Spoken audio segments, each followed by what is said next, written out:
I was accused at work of a colleague's mistake, and when I came home and found out that my wife was cheating on me, I packed my things and left to get revenge. After a rough week at work, where my boss unfairly blamed me for someone else's mistake, I arrived home to find my driveway blocked by my sister-in-law, Linda's car. Frustrated, I had to park a few houses away because the street was lined with cars. Linda and I had never been on good terms, so seeing her didn't improve my mood. My relationship with my wife, Mary, hadn't been great lately either. It had been almost a month since we were last intimate. I dragged the empty trash can around to the side of the house, grabbed a beer from the fridge, and headed to the living room. As I approached, I heard Mary and Linda chatting. Just as I was about to enter, I overheard something that made me stop dead in my tracks. "We did it 3 times today. He's a machine," I heard Mary say. I didn't know who Linda was referring to, but my heart sank when I heard my wife say, "Ever since Tony came back last month, I just can't get enough of him." Tony was Mary's ex-boyfriend who had left town years ago. My mind raced as I pieced together what was happening. "So what's your plan now?" Linda asked. "I'm getting a lawyer and filing for divorce," Mary replied nonchalantly. "Since this is a community property state, I'll get half of everything." I couldn't listen anymore. It hit me like a ton of bricks that the reason for our fading intimacy was because she was with someone else. Worse still, she was already planning to take half of everything I owned, and the law would likely give it to her. Mary and I had been married for 4 years. She quit her job shortly after our wedding and did very little around the house while I paid for a maid and handled most of the cooking. Despite this, I had been blinded by love. I inherited nearly $3 million after my parents passed away, and while it was a significant amount, it wasn't extraordinary compared to today's wealthy elite. I kept the money invested, untouched, despite Mary's constant attempts to spend it all. I also had an extra $150,000 saved, but stupidly, I didn't have a prenuptial agreement, meaning Mary could take nearly $1.5 million from me. Realizing she hadn't served me with divorce papers yet, I knew I had some time to act. I waited for Linda to leave, then went back into the house, grabbed another beer, and began devising a plan. When I got home later that night, Mary greeted me in the kitchen, mentioning she hadn't ordered dinner. I played along, determined to show her I could be just as calculating as she was.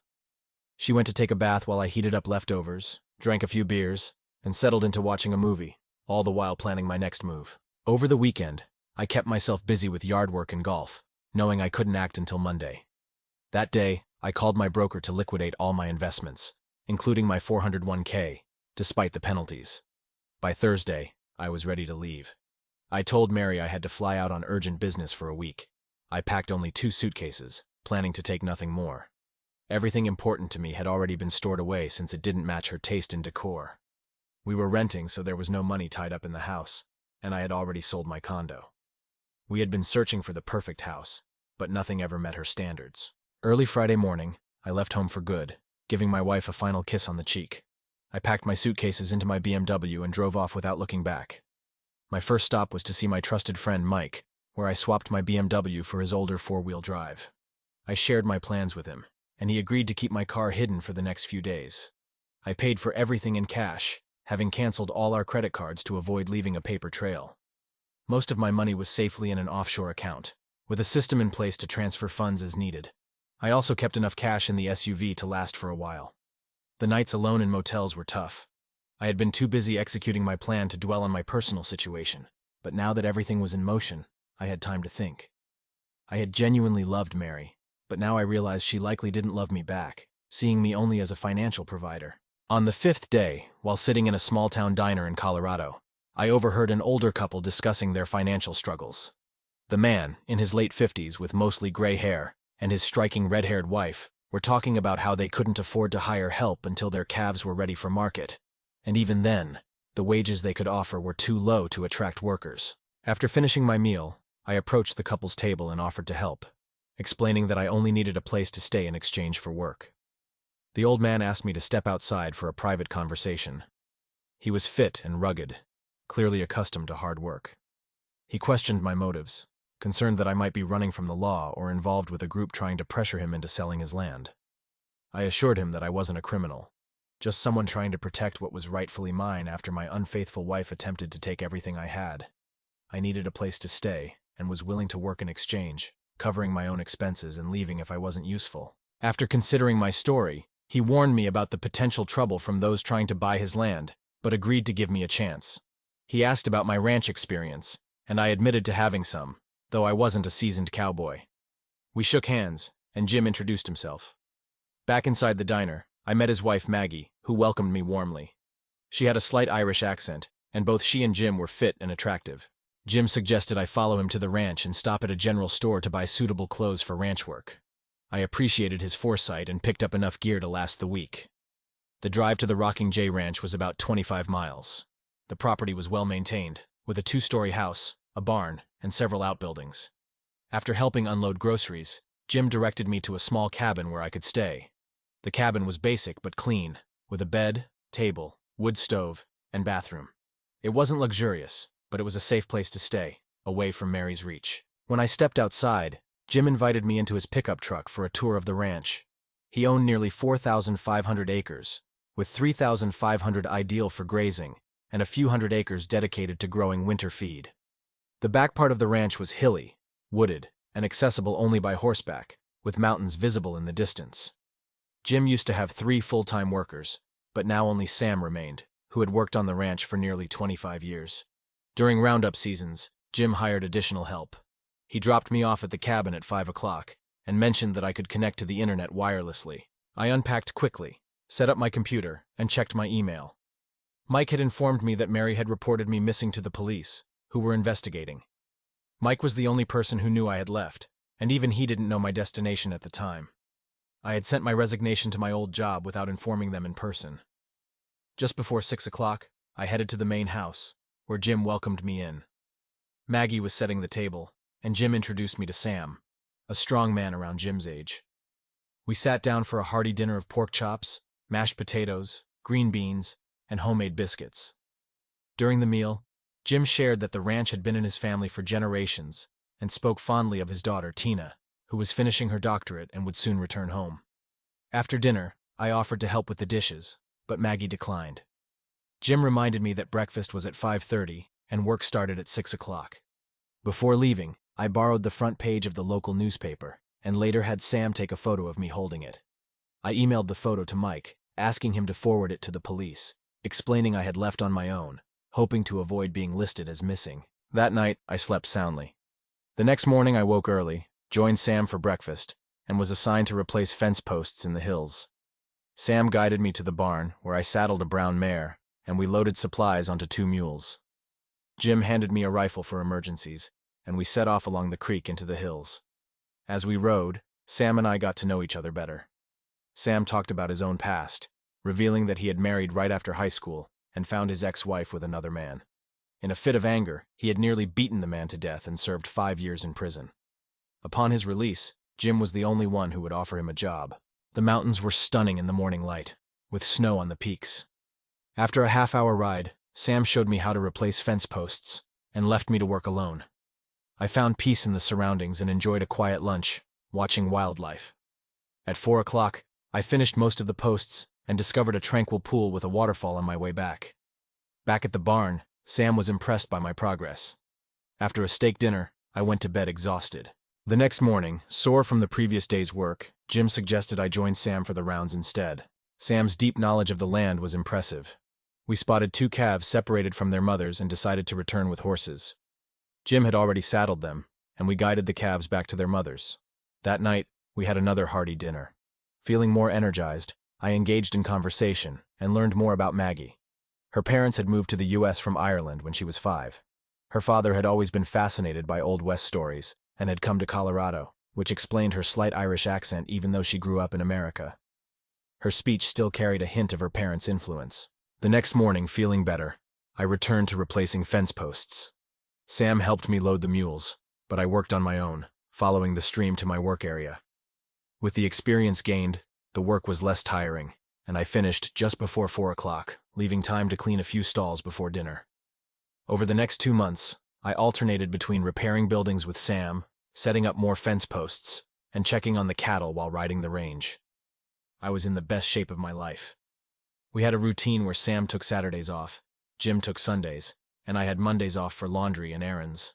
I grew attached to everyone on the ranch.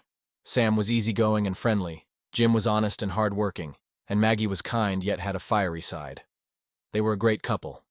As Friday's breakfast approached, Maggie shared that her daughter would be returning home in a week, exciting both her and Jim.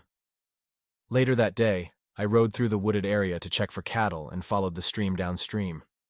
I arrived at the pool below the waterfall, got off the horse, and cooled off by washing my face and neck with the cool stream water. A whinny from downstream caught my attention, and I turned to see a horse and rider approaching.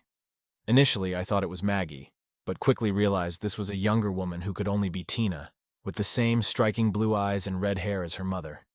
She rode up and stopped a few feet away as I stood to face her gaze lingering on my bare chest, showing off the results of 2 months of hard work.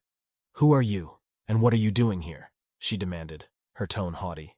"I'm Steve, and I work here," I answered. "I don't believe that. My dad said he couldn't afford to hire anyone else," she replied. Although she was stunning, her unfriendly tone was starting to irritate me. "Yeah, I heard that too. Guess that's why I'm laughing all the way to the bank each payday." Tina shot me a scowl, turned her horse and kicked it into a canter, disappearing from view. I chuckled, put my shirt back on, remounted my horse, and continued toward the barn. Later, I discovered that Tina's parents had misunderstood her arrival date. They were expecting her next week, but she had actually arrived a couple of hours after I had left. She spent the morning and early afternoon with them, and then decided to go for a ride, something she hadn't had time for during school but loved. After saddling up, she rode to her favorite spot, the waterfall and pool. It seems that after 2 months, I had slipped from their minds, and Jim and Maggie had forgotten to mention me. As I rounded the barn, I saw Tina's red hair disappear inside. I dismounted and led my horse into the barn. Tina must have been searching for her father and finally found him in the barn. Her voice carried clearly as she asked, "Who is that man who was at the waterfall?" After a moment of thought, Jim replied, "That must have been Steve, but he said he works here. Last time I visited, you told me you couldn't afford to hire anyone else," she said. "Well, he does work here, and what he's paid is none of your concern. I still own this ranch, young lady," Jim responded. "Daddy, he says you pay him so much that he laughs all the way to the bank," Tina complained. At this point, I had entered the barn. Tina's back was to me, so she didn't see me, but Jim did and flashed me a grin. "Is that true, Steve? If you think you're overpaid, I can adjust that," Jim said. Tina whirled around and stared at me. I removed my hat and scratched my head. "Well, I wouldn't want to take advantage of you, Jim. How much are you thinking of cutting my pay?" I asked. Jim and I then burst into laughter. Tina, however, looked at us both with frustration, not understanding the joke. "Sweetheart, just to clear things up, Steve stays in the cabin next to Sam's," Jim explained. "And what else?" she pressed on. "That's it, and he gets to enjoy your mother's wonderful cooking," Jim added. "So you're saying he's not getting paid? Why would he work for nothing?" Tina continued to question. "He has his reasons, and it's not my place to explain," Jim said. "Working for the chance to taste your mother's cooking is valuable. I don't think she would appreciate hearing it's nothing," I interjected. Tina shot me one last glare before storming out of the barn. Jim shook his head and said, "She reminds me so much of her mother when she was young. I didn't think I'd ever manage to tame Maggie." At dinner that evening, Tina joined us and took a seat next to Sam across from me. She gave me a sharp look when I entered the kitchen. After everyone had served themselves, I decided to speak. "I heard from your mother that you've completed your doctorate in veterinary medicine," I said in a friendly tone. "Yeah," she replied curtly without looking up. "Sam mentioned that there's only one other vet in the area who is over 50 miles away. You're going to be a valuable resource for the people here," I continued. Tina looked up briefly at the compliment, and I thought her expression softened slightly. "That's right. Dr. Harris is the other vet," Maggie said. "He's swamped with work and often needs to be in multiple places at once. I agree with you, Steve. Our Tina will be a huge help." Throughout the rest of the meal, Tina chatted with her parents and Sam, who had been at the ranch since before she was born. She didn't speak to me directly, and I kept to myself, knowing it was her time to catch up with her family. Once I finished my meal, I excused myself and headed to bed. Back in my cabin, I checked my email and found a message from Mike. He told me he had spoken to a police friend who confirmed that they had dropped my case after receiving the email with my picture. As for Mary, Tony had left her as soon as he realized I had vanished with all the money, so Mary wasn't likely to get any of it soon. She couldn't afford the rent on our old house, and was now in a shabby apartment working as a waitress. With no money to hire a lawyer, she couldn't pursue me. I found it ironic that she had married me for my money, and her new boyfriend had only been interested in her for the same reason. I was still working on replacing fence posts, though less frequently.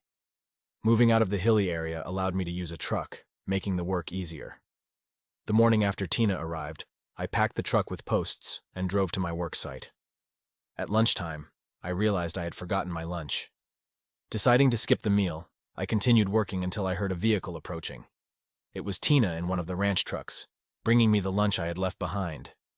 After handing me the bag, she stood nearby, watching me as I ate. When she asked why I was there, I joked about robbing a bank before admitting I needed to escape from a failed marriage.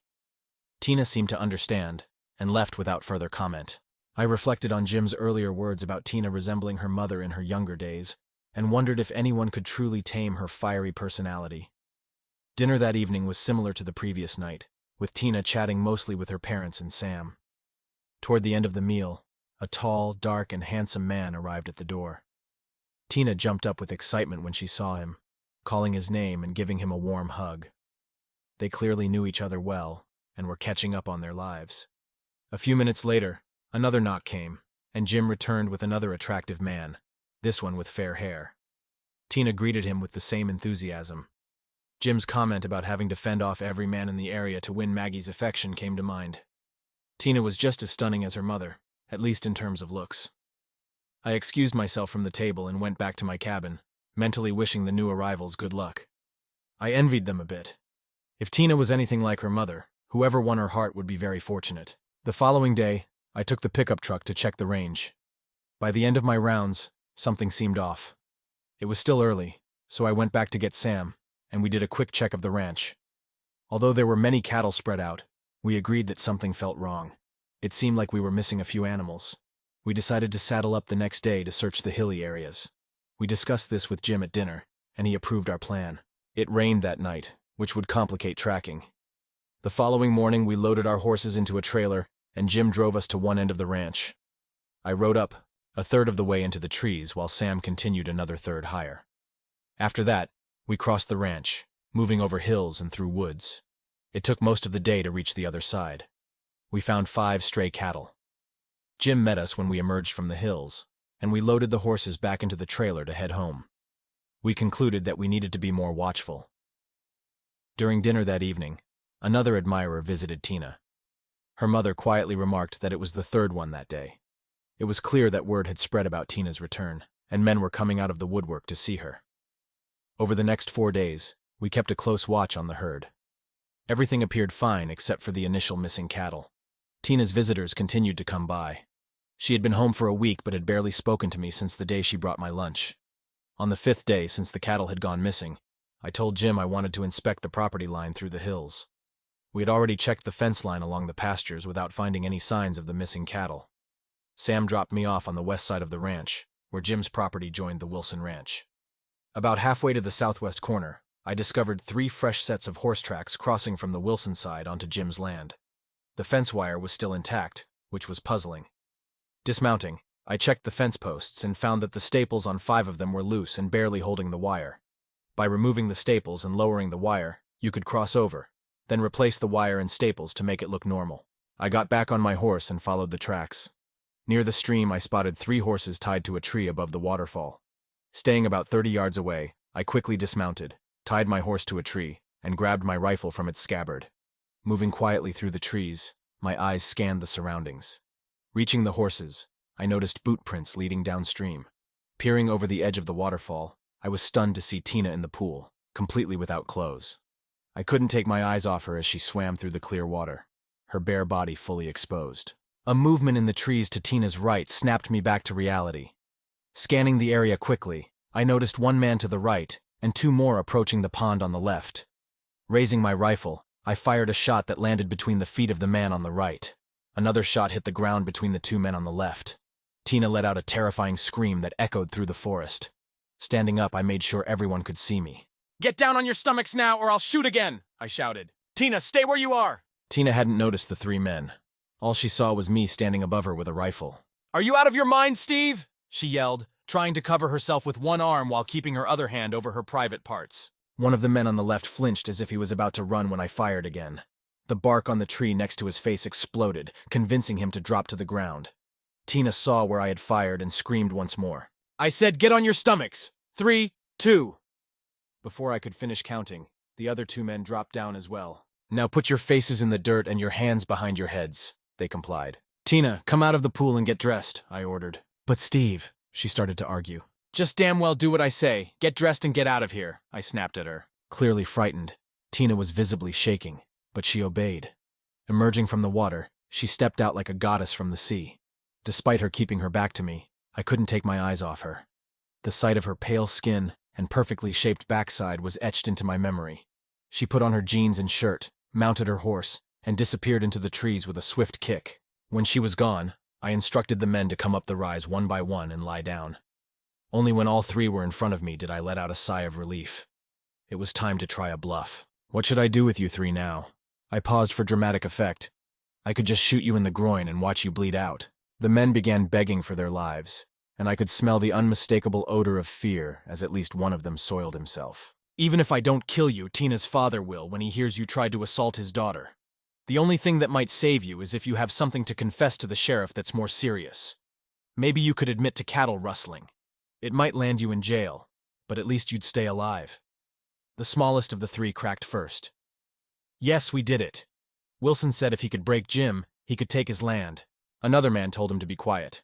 Screw you! I'm not dying for some stupid cows, the smaller guy shot back. Knowing Tina would hurry to find her father and he would come to investigate, I decided to wait.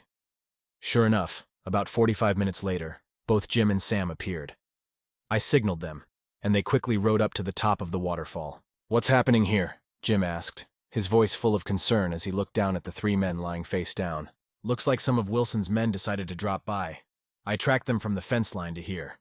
These guys were trying to sneak up on Tina while she was swimming, I said, walking over to the captives and pushing the rifle barrel against the smaller guy's neck. I think this one has something to tell you. I nudged him again.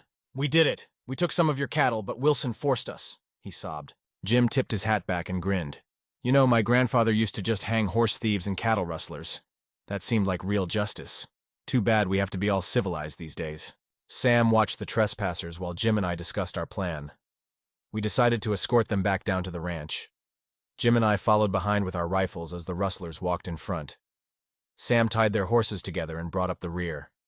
When we reached the barn, we put each rustler in a separate stall, but kept the doors open so we could see them, though they couldn't see each other. Jim went to call the sheriff from the house, while Sam and I stayed on guard. The sheriff arrived in less than 30 minutes, speeding up the long driveway. Jim and I met him outside and explained the situation. I suggested we let the sheriff question the smaller man first, and he agreed. I quickly brought the prisoner outside. The smell made it obvious who had soiled himself. At first, the rustler was reluctant to talk, seeming to have second thoughts about his confession. Jim, it looks like we just have a case of trespassing here, the sheriff said. It's a waste of my time to deal with this. I could just leave them here and let you handle it as you see fit. The smaller rustler, now terrified, began to talk. The sheriff got the full story and called for backup. Soon, a line of sheriff's vehicles began arriving at Wilson's ranch. The ranch, which was about 16,000 acres, had been pinpointed thanks to the rustler's information. They located nearly 100 stolen cattle branded with the Rocking J. By the end of the day, Wilson and his crew were behind bars. Due to all the commotion, it was after 9 o'clock before we finally sat down for dinner. Tina was at the table but kept her gaze fixed on her plate. What were you doing up there, dear? Jim asked, not having had much chance to speak with her earlier. I was just swimming. I didn't think anyone would come and spy on me, Tina said, giving me an accusing look. Tina, I started. I wasn't spying on you. I followed the tracks of the horses to the stream, and think about it. What would have happened if I hadn't been there? Those guys weren't planning to have a nice chat with you when they saw you swimming without clothes. Tina's face turned bright red. Thank goodness you arrived when you did, Steve, Maggie said. I shudder to think what could have happened otherwise. The conversation quickly moved on as everyone ate their dinner. We had to wake up early the next morning. After leaving the kitchen, I was halfway to my cabin when Tina called out to me. I paused and waited for her to catch up. So, did you enjoy the view today? She asked, sounding irritated. It seemed she wasn't going to show any gratitude. Let's just say I'd be lying if I said it wasn't breathtaking, I replied. Tina responded with a dismissive noise and turned sharply to head back toward the house. I stood there shaking my head, thinking there must be something about me that really annoyed her. The following day, Jim had to go to town to file formal charges against Wilson. It would be several days before we could return the stolen cattle to their rightful place. The prosecutor needed to complete all the paperwork first. Sam and I spent the day repainting some of the outbuildings. Tina didn't join us for lunch. which I didn't mind. Jim returned in the early afternoon but waited until dinner to update us. He explained that since this wasn't a capital case, Wilson and his crew would be released on bail. Jim didn't expect them to cause more trouble, but he advised us to remain alert. Then he looked at Tina and grinned broadly. "If you're planning to swim without clothes again soon, you might want to bring Steve along to keep an eye on you," he joked, laughing as he teased Tina. Tina's face went red, and she got flustered, kicking her chair back and quickly leaving the room. Jim and Sam burst into laughter, and even Maggie chuckled. I found myself laughing too. Once things settled down, we continued eating. Jim wasn't done with his teasing, though. "Steve, I truly appreciate what you did. Wilson could have really hurt the ranch financially. You're absolutely worth every cent I pay you," Jim said, and we all had a good laugh at that. 3 days later, Jim got the news that he could retrieve his cattle. We loaded 3 horses into a trailer and drove to the main gate of Wilson's property, marked as the Flying W Ranch. A sheriff's escort took us to where the stolen cattle had been held. Maggie joined us to drive the truck and trailer back after we unloaded the horses. Jim, Sam, and I began guiding the cattle back to his ranch. It felt like something out of a Western film, with us driving the herd. When we approached the Rocking J Ranch, I went ahead to loosen part of the fence so the cattle could cross. Once all the cattle were safely back on Jim's side, we fixed the fence and rode back to the main house, satisfied with our work. Tina had applied for her veterinary license, which usually took about 45 days to process. Until then, she was only able to take care of the animals on her father's ranch. I saw her around occasionally and at mealtimes. She still ignored me, but whenever I could catch her eye, I'd flash a big grin and wiggle my eyebrows, which always made her blush.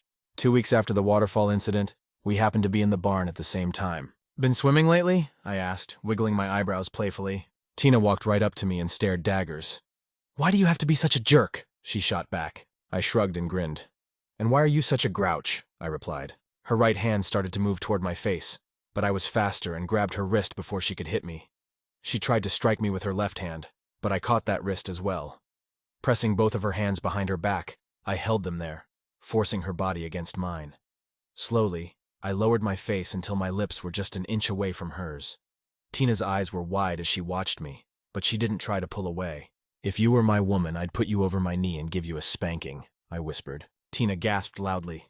"You wouldn't dare!" she said, trying to pull back. Suddenly I let go and she fell backward, landing on her bottom. "It's not about daring. It's that I've just gotten rid of one woman who didn't care about me, and I'm not going to waste my time with another one," I said. Up until now, Tina had always been the one to walk away. This time, it was my turn. I walked out of the barn, leaving her sitting on the ground with her mouth open. Until supper, I didn't see her again. She didn't talk to me, but I noticed her giving me a look I couldn't quite figure out. Not that I claimed to understand women anyway. My marriage to Mary showed that. The next day, while I was cleaning out the stalls in the barn, Jim came in. Since it was Sunday and his day off, I knew he wasn't there to work. I wondered if Tina had told him about what happened yesterday, and if he was here to tell me to leave. I stopped working as he approached. "I heard you and Tina had a bit of a clash yesterday," he said. That confirmed Tina had informed her father. However, I noticed a glint of amusement in Jim's eyes. "Yeah, you could say that. It was probably mostly my fault," I admitted. "Perhaps, or perhaps not. Tina's issue seems to be that she's unsure about you. Initially, she thought you were here only because you wanted something. Then you became the hero who saved both her and the ranch. What confuses her is why you aren't pursuing her like the other local guys. Tina, like her mother at her age, is used to having boys wrapped around her finger. She's had several boyfriends, but they never lasted. I don't think she had much respect for them. I just hope you don't let her drive you away. In my opinion, you're welcome to stay here as long as you want." "I appreciate that, Jim. It means a lot. Regarding Tina, I'll stop teasing her, and hopefully we can just coexist," I replied. After Jim left the barn, I continued with my work. I had the rest of the day to think about what Jim had said. If Tina wanted to understand me, she should act politely and talk to me. As for chasing her like the other suitors, that wasn't going to happen. Tina skipped supper that night, but no one mentioned it, and I didn't ask. The next day, I got up at 5 o'clock as usual, even though it was my day off. Sticking to the same routine made it easier for me to avoid sleeping in. After breakfast, I went to fetch my laundry after Sam and Jim had left for work. Jim had bought a large commercial washer and dryer, allowing me to do all my clothes in one load. The laundry room was next to the kitchen, so I would sit at the table and drink coffee while my clothes washed. Maggie and I were chatting at the table when Tina walked in. She usually ate breakfast at a different time, Do you have any plans for today? Maggie asked. I was actually thinking of heading into town. Do you need me to pick up anything for you? I offered. Well, if you don't mind, there are a couple of things I need, she replied. Not at all, I said. Could I come with you into town? Tina asked. I looked up, surprised. I was planning to go to the general store for a few things, and it seems like a waste of gas for us both to drive, she explained, as if she needed to justify her request. Absolutely. I'd be glad to give you a ride, I said, still a bit surprised. After how things went yesterday, I didn't expect her to talk to me, let alone want to join me for a trip. I'll be ready to leave in about an hour and a half once my laundry is finished and put away. Great, I'll be ready, Tina replied. She finished preparing something to eat and joined us at the table but stayed silent while Maggie and I chatted. Tina must have been keeping an eye out for me because she appeared at the back door the moment I stepped outside my cabin. She looked stunning in a turquoise sundress that matched her red hair. The dress's straps left her arms and shoulders bare, and her skin was flawless. Unlike many redheads, neither Tina nor her mother had freckles. She moved gracefully toward me, her blue eyes locked on mine, clearly making sure I noticed her. I opened the passenger door for her and watched as she slid inside. As we started driving, Tina spent the first part of the trip quietly observing the countryside. Then she suddenly said, I thought you were going to kiss me yesterday. I glanced at her, but since she seemed to be looking out the window, I couldn't see her face. Well, that might not have been unpleasant, but I have a rule against imposing unwanted affection on someone who isn't receptive. I noticed her head whip around, and I could tell she was staring at me. Tina remained quiet, but I saw her glance at me several times. We arrived at the general store, went inside, and I picked up a couple of new pairs of jeans and shirts. Tina had a list of items her mother needed, and an hour later, we had everything packed and ready to go. I needed to make one last stop at the hardware store to grab a few things for Jim, but it was lunchtime, and I was hungry. I suggested we stop and grab a bite to eat, and Tina agreed. We pulled into the same diner where I had first met Jim and Maggie. We chose a table across from each other and ordered our meals. The silence between us made me think that maybe I should have gone to the hardware store first and then returned to the ranch. At that moment, the door swung open, and 3 men walked in. I recognized 2 of them as guys who had been pursuing Tina. They headed straight for our table, with 2 of them taking seats on either side of Tina, while the third stood behind me. They completely ignored me and began talking to Tina. I stood up and told the man standing to take a seat as I moved to the next table. I caught Tina's annoyed look when the waitress brought our food. I asked her to place my meal in front of me. I ate quickly, trying to ignore the conversation at Tina's table. After tossing some cash on the table to cover our meals, I got up. Tina had barely touched her food. I'm heading to the hardware store now. I can swing back by here later to see if you're ready to go, I said, interrupting their conversation. Tina pushed her plate aside and stood up. No, I'll come with you. It was nice seeing you guys again, but we have to go, she said. The guys at the table tried to protest, with one even offering to drive her home. She declined and followed me out to my SUV. I went to the hardware store and got out of the vehicle. Tina stayed in the car, looking frustrated. She remained upset during the drive back to the ranch, and as we turned onto the long driveway, she asked, Why did you do that? What do you mean? I responded, unsure of what she was talking about. Why did you move to the other table? Oh, that. I figured you'd prefer to spend time with your friends. Plus, I didn't want to be caught up in their competition for your attention. You really are a jerk, she said sharply. I decided to stay quiet. I didn't want to deal with her slaps while driving. When I parked in front of the main house, Tina quickly grabbed as many bags as she could. I took the rest and followed her into the house. She dumped the bags on the kitchen table and walked out of the room without saying a word to her mother. Maggie looked at me puzzled. Shrugging, I said, I guess I'm a jerk. Maggie laughed softly and placed a hand on my arm. I've never seen anyone affect Tina like you do, she said quietly. Maybe it's just my talent for annoying her, I answered. I'm not so sure about that, she replied, leaving me puzzled. After that, I returned to my cabin and put away my new clothes. Wanting some fresh air, I went to the barn, saddled a horse, and rode out to the top of the waterfall. The weather was pleasant, so I tied the horse to a tree and sat by the edge, looking down at the clear pool. I'd been sitting there for at least half an hour when Tina appeared below me on horseback. She dismounted, and to avoid being accused of spying if she decided to swim again, I picked up a stone and threw it into the water, making a splash. Tina looked around to see where the noise came from and noticed me. Instead of leaving, she rode up to where I was sitting, tied her horse next to mine, and walked toward me. I stepped back from the edge just in case she intended to push me off. You're such a jerk, she said, stopping just inches away from me. You're still a jerk, I said. Not waiting for her to slap me, I wrapped my arms around her waist and kissed her. Just as suddenly as I had pulled her close, I tried to move toward my horse. However, she grabbed my arm and spun me around. To my surprise, she reached behind my neck and pulled me into another kiss. Our tongues quickly intertwined, and we both breathed heavily as we finally separated.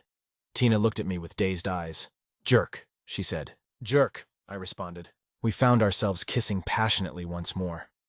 Trying not to overwhelm her, I rolled to the side and pulled her into my arms as we both struggled to catch our breath. Sweat covered our bodies as our breathing slowed, and we continued to hold each other. "Do you really think I'm a jerk?" she asked softly. I laughed. "You definitely have your moments." "I'm sorry," she said gently. I looked at her fiery red hair and wondered if I had managed to change her thoughts. Memories of Jim and Maggie's love crossed my mind, and I briefly imagined a life like that with Tina. Tina suggested a swim, and we headed to the pool, still without clothes. In the cool water, we embraced and made love slowly and intimately. Afterward, we dressed in silence, rode back, and stabled the horses. Tina kissed me once more before heading to the main house, leaving me in a daze as I returned to my cabin for a hot shower, realizing my feelings for her were deeper than I had admitted.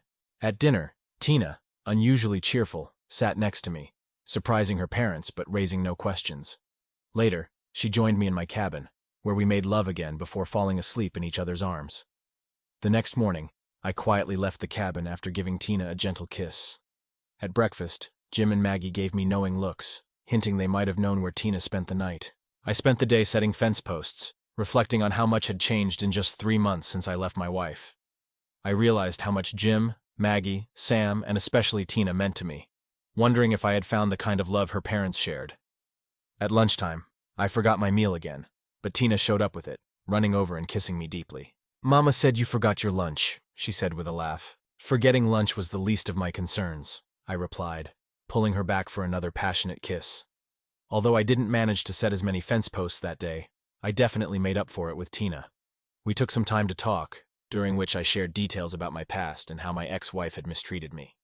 Tina expressed her worries that I might leave her. "I'll only leave if you tell me to," I assured her. Tina eventually went back home, and I finished up my workday. After showering and changing, I headed to the kitchen, where Tina was already seated next to me. Midway through our meal, there was a knock on the front door. Jim answered it, and came back with the same guy who had previously asked Tina out. Tina stayed in her seat and looked at him. "I was hoping you'd like to go for a drive," he said. In this area, going for a drive usually meant going on a date. "I appreciate the invitation," Tina replied, "but I don't think my boyfriend would be happy about it." She leaned over and kissed me on the cheek. The guy, looking embarrassed, mumbled something and left. It was clear to everyone that Tina and I were now an official couple. She made it known that she was no longer available, and no more local men came by. Tina needed a loan to buy equipment for her veterinary practice, but the bank only offered a secured loan using the ranch as collateral, which she was hesitant to ask her father for. I set up an account with my offshore bank under a fake loan company name, approved her loan application, and transferred the funds to her account. Tina was thrilled, thinking it was from a nonprofit organization. With her license approved, Tina bought a van and set it up as a mobile vet office. Local ranchers soon began calling her for services. Tina often stayed with me in my cabin, and Jim and Maggie didn't mind. The trial for Wilson and his crew took 3 months, with the small-time accomplice getting probation. The 5 other workers received 5-year prison sentences, and Wilson, the ringleader, got 10 years and a $50,000 fine. After Wilson was sent to prison, I started looking into him and his ranch. He was single with no local family, and with his workers imprisoned, no one was left to manage the ranch. I came up with a new plan, but before I could act on it, I needed to finalize some old business first. I had to get a divorce, and I was determined not to let Mary take half of my money. I reached out to my friend Mike for help with this. Instead of emailing, I called him and asked him to speak to Mary on my behalf. Mike was to tell her that I wanted to offer her a settlement of $50,000 in exchange for a divorce. If she refused the offer, she would never hear from me again and would get nothing. Initially, Mary tried to act innocent, questioning why I left and why I wouldn't come back. That changed when Mike revealed that I knew about her affair with Tony and her plans to divorce me. Realizing she was out of options, Mary accepted the settlement. Since she was still a struggling waitress, returning to Texas was necessary for me to hire a lawyer and get the divorce papers prepared. Tina wasn't happy when I told her about my trip. I assured her that closing this chapter was essential for me, and promised I'd come back. Although I intended to drive to the airport and leave my car in long-term parking, Tina insisted on driving me and wanted to be there when I returned. Leaving behind my SUV and most of my belongings, taking only a suitcase, seemed to comfort her a bit. I departed on Sunday, and Mike picked me up from the airport upon arrival. I stayed with him, his wife, and their 2 kids. I made sure to call Tina every night. By Friday, I had completed all the necessary paperwork. Mike took Mary to see my lawyer, who explained that she would receive $10,000 now and the remaining $40,000 in 60 days after the divorce was finalized. My lawyer showed Mary the check he would hold until the judge's decision. She signed the papers and received the initial $10,000. I never had to meet Mary in person. Then I considered the items I had in storage, including keepsakes and heirlooms from my parents, as well as yearbooks and other sentimental belongings. Deciding that I didn't want to make another trip for them, I rented a moving van and packed it up. Tina nearly panicked when I told her I wasn't flying back. I had to reassure her, and once I explained that I was bringing back everything that mattered to me, she became excited about my return.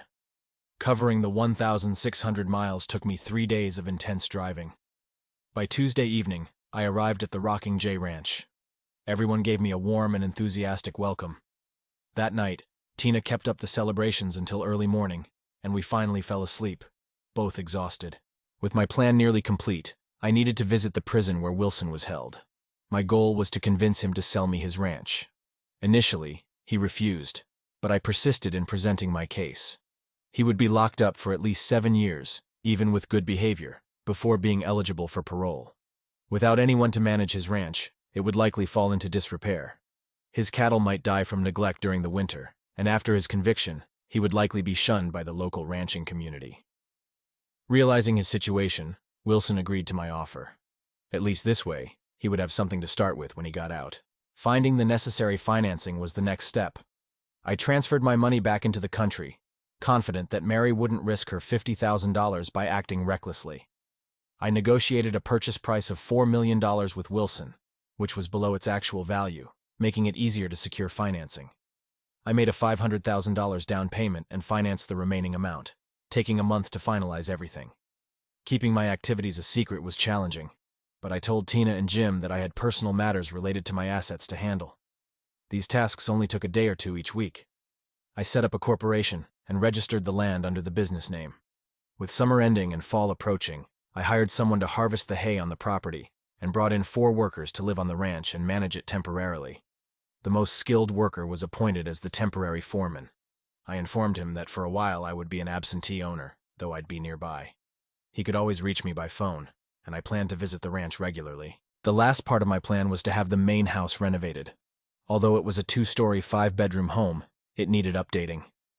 Despite Tina's growing frustration with my secrecy about my activities, our relationship continued to thrive. My feelings for her deepened daily, and I sensed that she felt the same way about me. Her veterinary practice was prospering, though it required her to travel frequently, which she didn't mind. There was a moment when I almost revealed everything to her. After returning from checking on the renovation, she confronted me. "What's going on, Steve? Are you seeing someone else?" she demanded. Absolutely not. I promise there's no one else. I have some things to handle, but I'll explain everything soon. I love you, Tina, and I'm asking you to trust me. Trust in our love, I reassured her. As she searched my face for honesty, her expression softened. Okay, Steve, I trust you. But you'd better tell me what's happening soon, or I'll kick your ass, she warned. I pulled her close and kissed her passionately. Spring had arrived, and the main house renovation was finished just in time for calving season. It was now time to execute the final part of my plan. One afternoon, I waited until I had Tina alone and asked her to join me for a drive. "Sweetheart, I've been thinking it's time for me to leave the Rocking J Ranch," I told her seriously. Her eyes immediately filled with tears. "But Steve, you promised you wouldn't leave," she said, her voice trembling. I had planned it so that we were at the entrance to the former Flying W Ranch, which had no sign at the gates. I turned onto the private road and drove in. I wasn't planning on going far, I explained. Tina looked around, clearly puzzled. It seemed like she might not have heard me correctly. "Steve, why are we on Wilson's property?" I delayed my response until we reached the main house. "Come on, I want to show you something." After getting out of the truck, I went around to open her door. Taking her hand, I guided her to the front door and opened it. "Steve," she whispered urgently, "what are you doing? We could get into trouble." "Don't worry," I reassured her. Wilson doesn't own this ranch anymore. Let's take a look around and see what you think of the house. Although Tina looked at me skeptically, she followed me inside. I showed her the upstairs bedrooms, then we went back downstairs to explore. The house had a spacious living room, a well-paneled den, 2 rooms set up as home offices, and a beautiful kitchen. Her expression lit up when she saw the kitchen. Only 1 room was furnished, and that was the one I planned to use for my office. The rest of the house was open for her to decide what she wanted. "What do you think of the house?" I asked her. "It's really nice," she replied. "Do you think you could live here?" "Steve, what's going on?" Her confusion and frustration were evident. Dropping to one knee, I reached into my jacket pocket. "Tina, Wilson no longer owns this ranch. I do. I'm asking if you could live here. Could you live here as my wife?" "You own this?" she asked, astonished. "Yes," I nodded, pulling out the engagement ring. I held it up. "Tina, I love you with all my heart. Will you marry me?" Her face scrunched up, and tears welled in her eyes.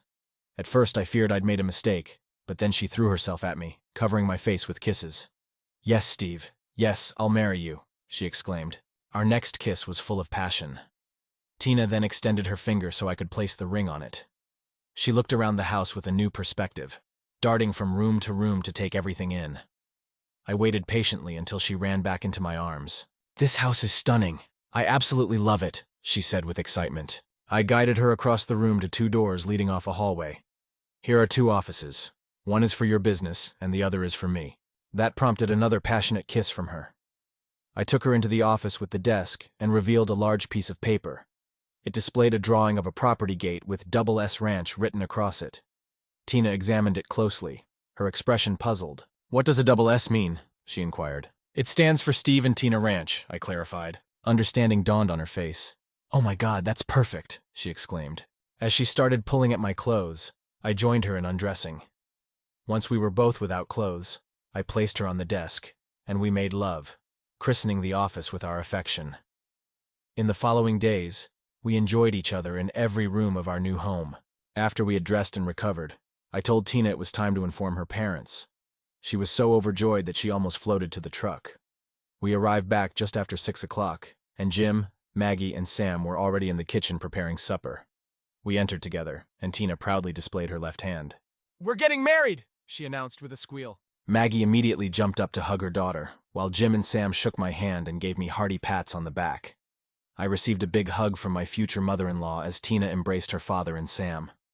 Once things settled down, we all sat down to eat. Tina waited until everyone was served. "Of course, this means we'll be moving," she said as casually as she could. "What?" Jim, Maggie, and Sam exclaimed in unison. "Tell them, sweetheart," Tina urged me. I nodded. "Well, Jim, you know how Wilson wanted to merge his ranch with yours. I thought it could be a good opportunity." Jim stood up, furious. "There's no way the Flying W is going to take over my ranch," he roared. I chuckled. "Jim, relax. It's not the Flying W anymore.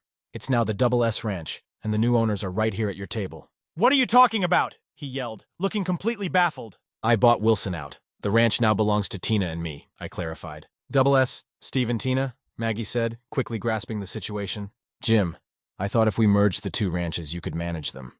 We'd split the profits equally," I continued. "But the Flying W, Double S, is more than twice the size of my ranch and generates much more profit," he responded. "Jim, you've been doing this your whole life.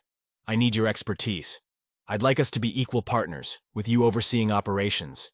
Your decisions will be final. Besides, Tina has a stake in it too. This way, everything stays within the family," I explained. Jim took a seat and looked at Maggie, who nodded in agreement. He extended his hand across the table to me, and we shook on the deal. "Damn it, Steve. This is going to be a big adjustment, but I accept your offer. This means we'll need more help, so Sam will become the head foreman," I said.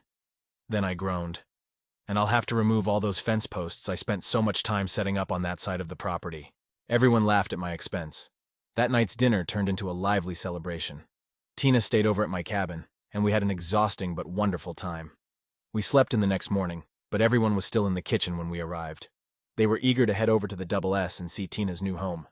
Everyone was impressed, and I noticed Maggie eyeing the newly renovated kitchen with envy.